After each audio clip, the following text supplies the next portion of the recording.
After deciding that I was going to start filming hiking videos for my channel, I soon realised how expensive all the gear was going to be just for a day trip. So I thought I'd make this video to share with you the cheap hacks that I made that don't compromise on your comfort or safety. So keep watching.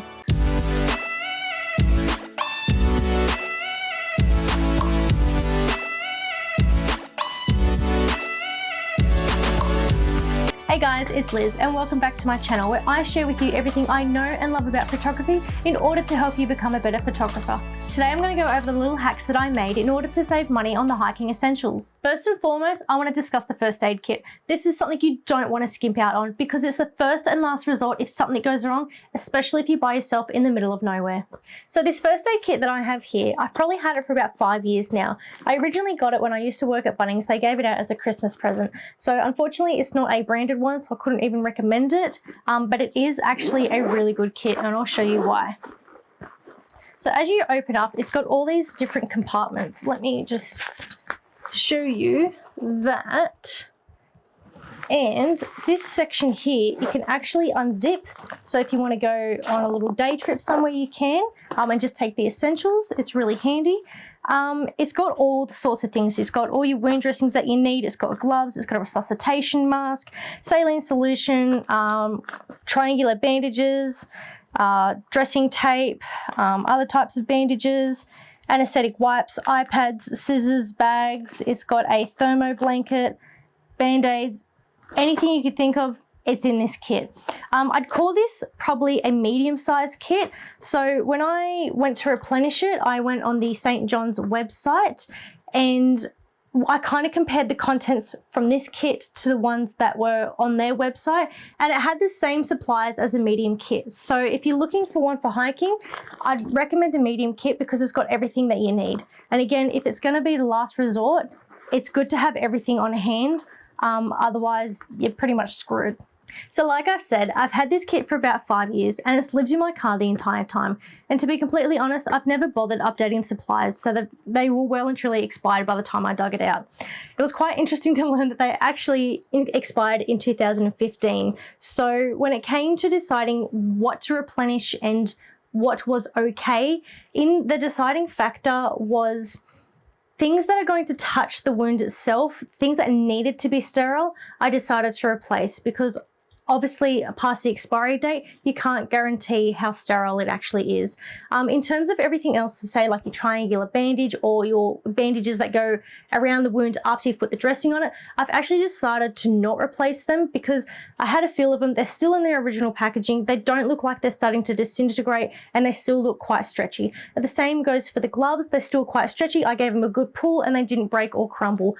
Everything else honestly looked good, so I just left it. So in terms of the first aid kit, I was able to replace only half of it and it saved me $50. So next on the list that I want to show you is this 5-in-1 whistle, which has 5 different features all in the one device. So you've got your whistle, you've got your flint, you've got your compass. On the inside there is a mirror so you can signal for help, and there's also a dry compartment which I have put matches and strikers in because I didn't realize that you had to buy a separate flint striker for the flint, so I just thought it'd be easier to just get a matchbox, cut it up, stick it in the dry compartment. So I bought this whistle from BCF for about $6 or $7. Now I know each device bought separately is only a few dollars, but I actually managed to save a couple of bucks just by buying it all in one. Another hiking essential to carry is water. Now the idea of carrying a water bottle in one hand and a camera in the other hand just seemed like a bad idea to me. So I actually went out and bought this 2-liter hydration sleeve, which you'll notice that I only got the sleeve and not the bag that comes with it, only because I'm lucky enough my camera bag has a zip at the back of it where I can slide this in, fill it up, and then obviously run the hose to the front and I can just keep drinking from it all day, as opposed to having to stop to pull out my drink bottle every time I wanted to take a sip. I also bought this from BCF for about $30 and I saved about $10 to $20 by buying it on its own and without the bag. If you want to do a similar thing and buy just the sleeve and save yourself a bit of money as well, I'd actually recommend getting a garbage bag or even just a thicker bag to put it inside. So if you want to stick this just in your bag with your other stuff as well, it won't get punctured, and if it does, it'll just go inside the bag and not saturate the rest of your camera gear. Even though I have a separate compartment for this, I'm actually still going to put it in a garbage bag because you never know what's going to happen. It could even just pop from the pressure. So just for safety, I'm going to put it in a garbage bag. So if it ever pops, my camera gear is still safe. The rain can sometimes be an unpredictable element which you must always be prepared for. You'll need to protect yourself and your camera gear. So I decided to buy myself this very fashionable raincoat.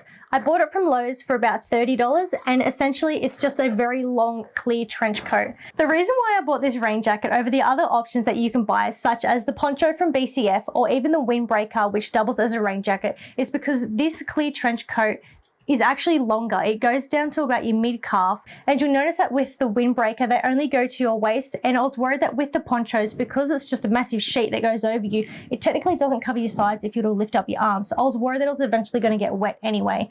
At least with this trench coat I could actually stay out in the weather for a bit longer before getting totally drenched. So I guess by buying that rain jacket I actually didn't save any money, but I got a lot more coverage for the price. So this next hack may seem a bit obvious, but I still want to share it with you anyway. If you're ever caught out in the rain, you want to make sure that your camera bag is also protected. Instead of going out and buying one of those fancy bag covers to protect your gear from the wet, in all honesty, you can just use a garbage bag. What I did was I just used a medium to large black garbage bag and I cut the handles, that way it would fit over my bag, and then if I want I can just simply tie it behind my back so the bag will stay on and not fly off in the wind. With this little hack, I actually managed to save about $30, so I'd highly recommend it. Now this next little invention I'm actually quite proud of, considering how much money I saved from it too. Protecting your camera is probably just as important as protecting yourself. So when I went online to have a look at a DSLR protective cover, I was actually shocked to learn how much they cost. They can be anywhere upwards of $70. Now I think that's just absolutely ridiculous, so I thought screw it, I'm going to make my own out of household items and I'm going to show you exactly how I did it. Firstly, you want to find a large clear bag which is big enough to fit over your camera with both your hands inside. You'll want the opening of the bag to be at the bottom, that way you can still mount a tripod to your camera if you like, or if you do have your hands inside the bag, the water will run off as opposed to in and affecting your camera gear. Next, what you want to do is cut a hole in the bag where the lens is going to go. Now for this, don't just cut a circle, instead cut an X, that way you can create a waterproof seal when it goes to sealing the lens cover. Now for the lens cover you can do one of two choices. You can either find an old plastic container or a drink bottle, or you can just simply use another sandwich bag to cover over it. Now the reason why I'm saying this is because if you have a jar or a plastic bottle over your lens, you won't be able to manually focus. So that's why I'm recommending, if you still want to use that option, definitely use a sandwich bag, that way you can still manipulate the focus ring. Finally, to attach the lens cover to the clear bag, you can either use sticky tape or silicone or anything that you think will create a waterproof seal. And there you have it, your very own DIY waterproof camera cover. And not only are you saving yourself $70, but you're also recycling household items, which is a big tick in Lizzie's book. The only thing is, I'm not too sure how this would hold up in heavy rain. I mainly designed this to protect your camera for when it starts to sprinkle or lightly rain. So just like that, I've saved you almost $200 with these simple hacks that anyone can do. If you're interested in me doing an in-depth video of all the camera gear and safety gear that I take hiking, please comment below and I'll be sure to reply. Thanks for watching guys, please subscribe for more weekly content and I'll see you all next Wednesday. Bye! So this kit that I have here, I've honestly had it for years. Probably going on, what are you looking at it for? Distracting me. So this first aid kit that I have here is upside down. I thought, oh hey, there's a plane going over. Sorry guys, I'll just temporarily hold the YouTube channel while the plane goes over. So the reason why I bought this rain jacket over other... I just need to do it from the top again, don't I? I'm getting totally drenched. Oh, I did it. Next.